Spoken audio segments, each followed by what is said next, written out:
Hello, I am Kara, my pronouns are she and her, and I am here to lead you through a little visualization meditation that coincides with the full moon in Leo, which is happening on February 12th, 2025 at about 5 a.m. Pacific.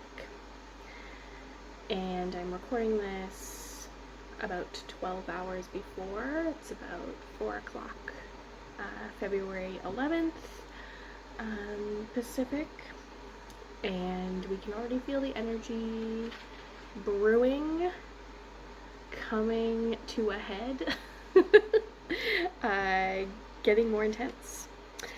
I'm just going to open up my notes here so that I have those. I'm using a little headset that I'm not really a fan of. I think that I look like a telemarketer.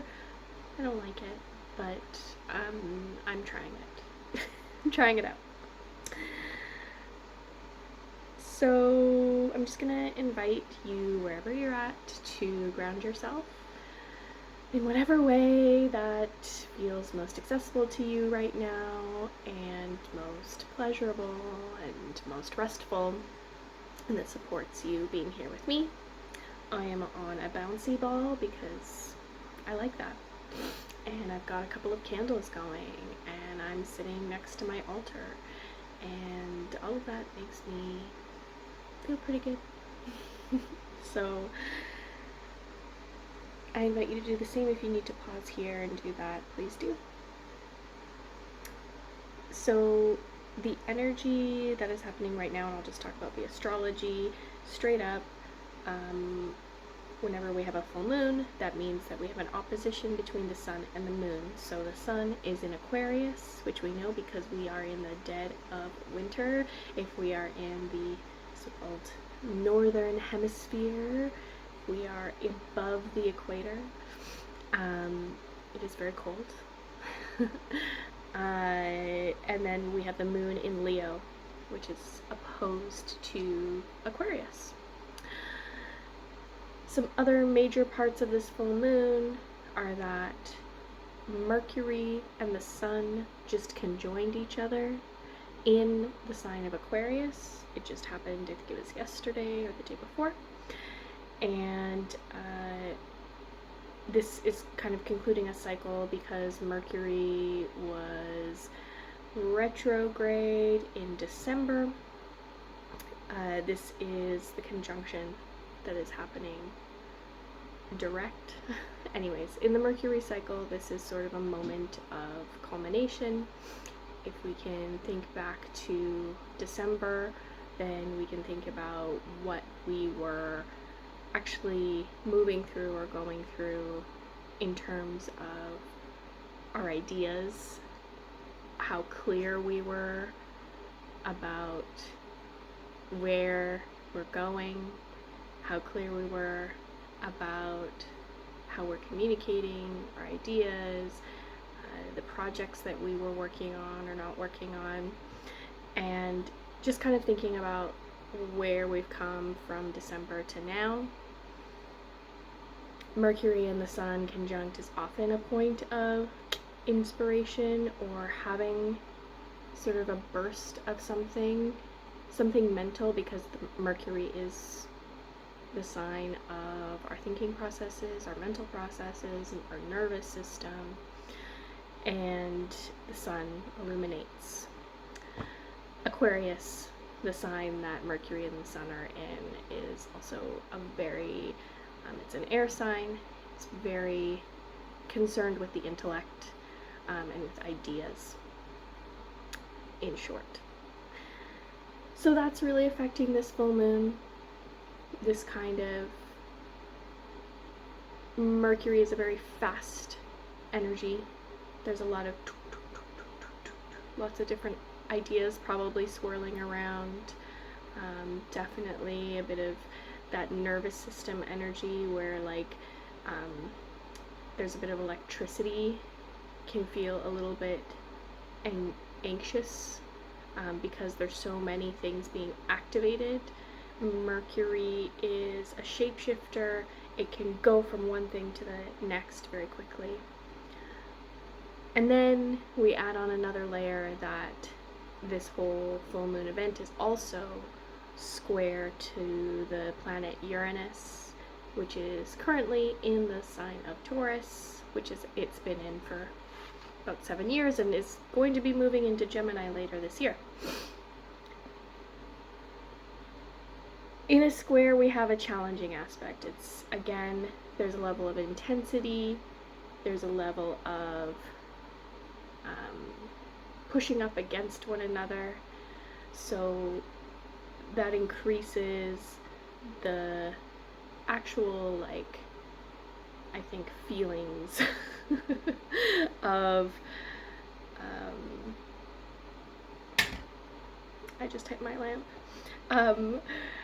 the actual feelings of, like, needing to, I feel that anyways during a full moon, and especially with Mercury and Uranus at play. It's like there's this we need to expel something. I think that in a full moon we're always wanting to expel or let go of something. With Mercury and Uranus, you know, Uranus is a planet of surprises, of change, randomness, chaos. It can be like this planet even, you know, governs earthquakes, right? And disruption, rebellion, innovation. So just with all of these words, I think we can imagine that there's just a lot of, almost there could be like an unhingedness. I think Uranus, because it's a planet of like disruption and rebellion, there can be sort of like an unveiling or a revelation or a revealing. I feel Uranus and Mercury are both very tied to the nervous system in different ways, or to ideas of electricity, ideas of like neurons, how we're actually zip, zip, zip, zip, zip, seeing things and communicating things and feeling things go through our body. That's just how I interpret it, or how I feel it also.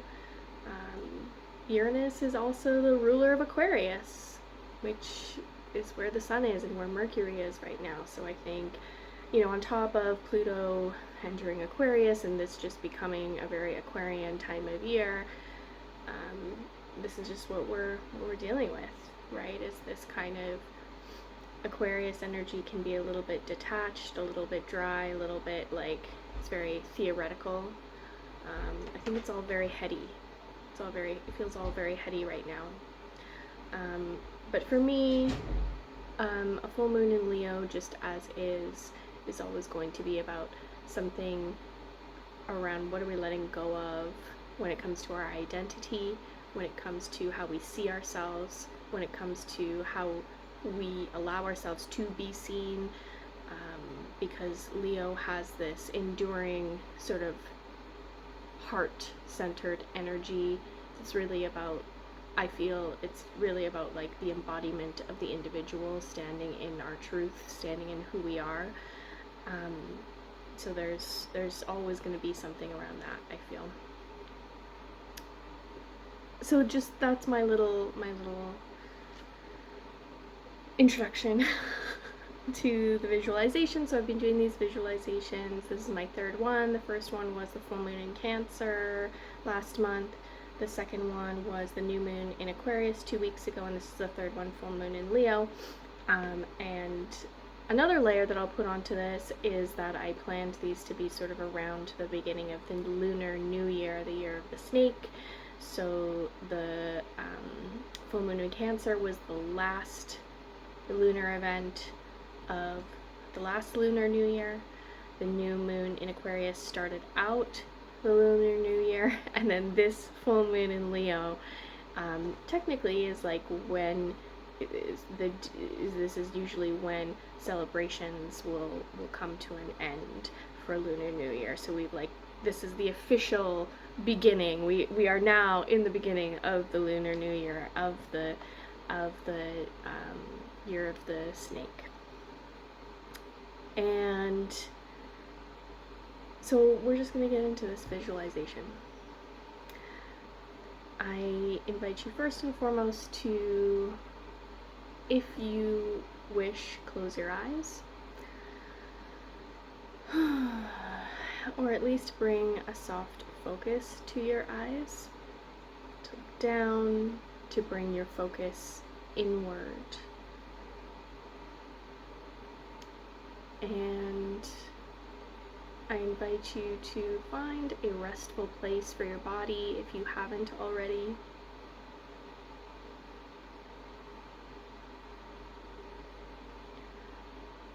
Pay attention to your breath. No need to change it. Just observe where it is happening. And just start to drop into that breath.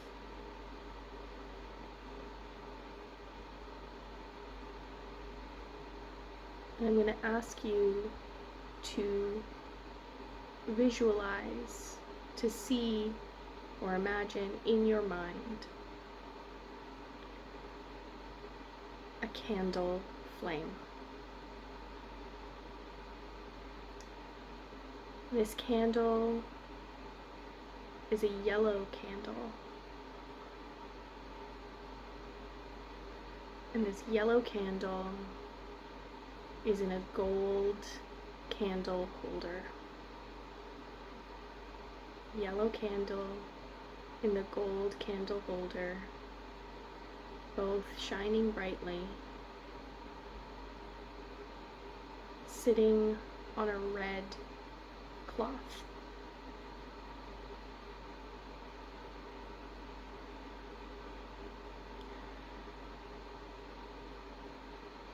And I'm going to ask you to really see the flame of this candle. Watch it as it flickers, as it moves, perhaps erratically. And yet sometimes it can remain perfectly still. Watch the flame grow and become smaller, lengthen and shorten. The flame is bright and intense, almost too bright to look directly at.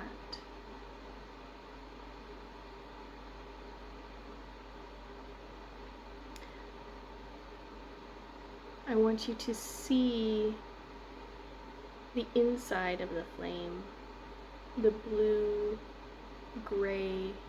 center at the bottom of the flame, where it meets the wick of the candle.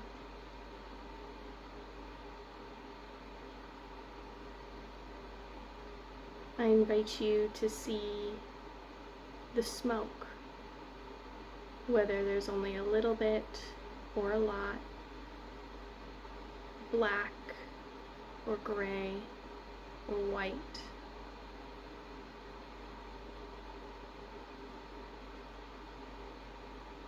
I invite you to see how that flame moves, changing the air around it, and how it interacts with the air around it.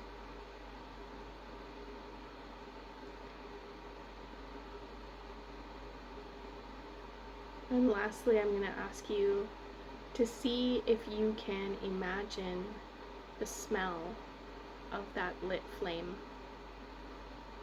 the smell of that candle. This candle, in one symbol, is both constant, consistent, and forceful.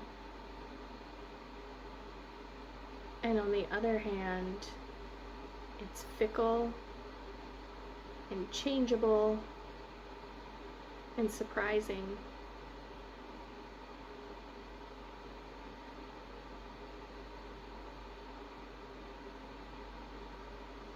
I'm going to ask you to allow that image to fade slowly from your mind, and to slowly bring another image into your mind's eye of a sunflower. Just one tall, single flower, large, orange, maybe red or yellow, with that really, really big center and the smaller, multiple petals all around. And I want you to see the various shades of the petals and of that center, and see that pollen residue on the petals, and see in your mind any little tiny bugs or tiny pieces of other plant material on the flower.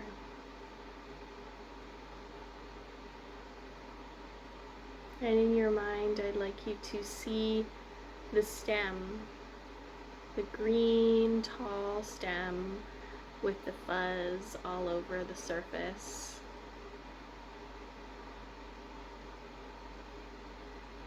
And maybe you see a little ladybug crawling up the stem.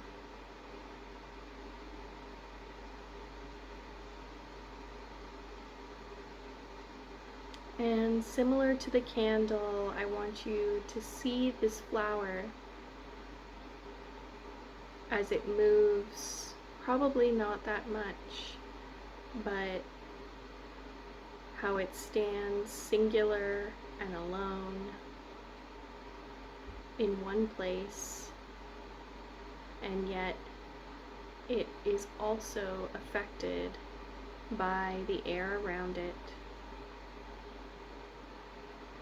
by the other little beings that it shares space with,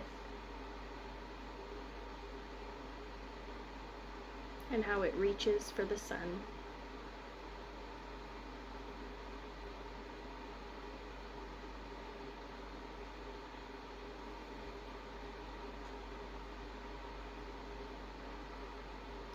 And I'm going to ask you to allow that image to fade from your mind, and allow a final image, which we will stay with till the end of this visualization, to come into your mind. That image is you, standing on a rock in the sun, with your eyes closed and your chest open to the sky. And you feel the warmth of the sun. You feel the heat of the sun, the energy, the strength. You feel it on your chest and in your heart.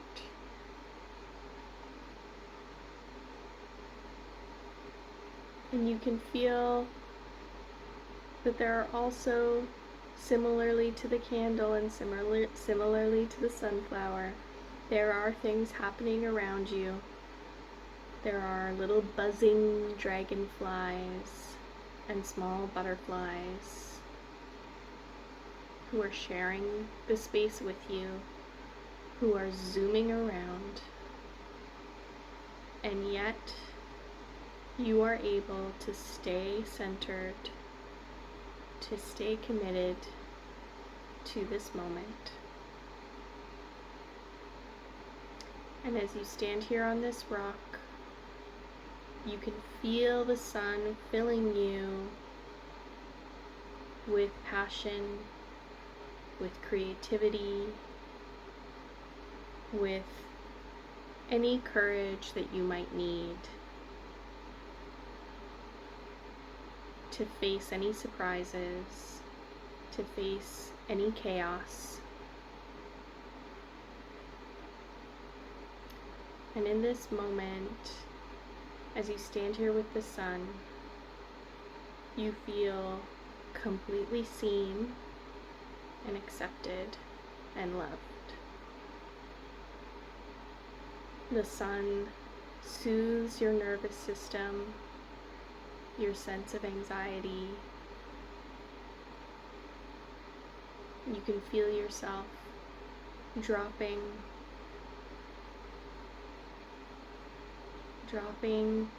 into this feeling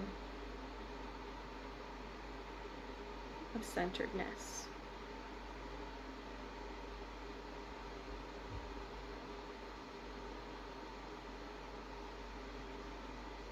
And as you stand there in the final moments of this visualization, I want you to bring to mind the candle flame and the sunflower, and feel how they are one and the same and connected to you.